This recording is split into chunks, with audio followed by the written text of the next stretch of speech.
Fl-aħħar jimkien irrapportat li l-membri tal-Pulizija kienu se jingħataw id-dritt li jingħaqdu f'Union mingħajr id-dritt ta' strajk. Il-kelliem ewlieni laburista l-intern Michael Falzon qal li b'mod konkret il-Gvern għadu m'għamel xejn.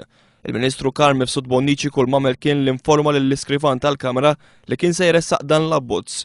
L-abbozz ta' liġi li jagħti dan id-dritt lill-membri tal-Pulizija ma tressaqx u l-mozzjoni tal-Ministru għadha lanqas biss naqrat fil-Parlament.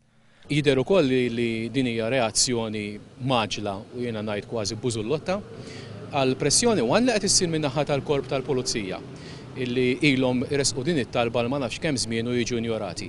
U naħseb ukoll li hija reazzjoni maġla jekk mhux ukoll panikuża, jiena ħansaqsi pubblikament minn ftit ieħor, effettivament x'inhu jiġri. Michael Falzon spjega li l-Partit Laburista kien f'kuntatt mal-Assoċjazzjoni tal-Pulizija dwar din il-problema u kien hemm laqgħa skedata għal bidu tal-ġimgħa d-dieħla.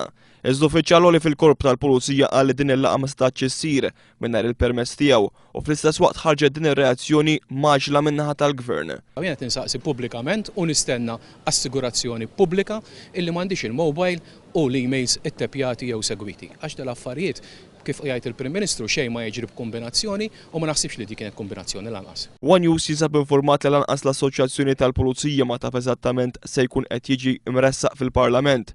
Għalkemm sa issa du ma tressaq xejn jidher li dritt ta' assoċjazzjoni se jingħata biss lill-Pulizija u mhux lill korpi dixxiplinati l-oħrajn ukoll kif ilha tisħaq l-Oppożizzjoni.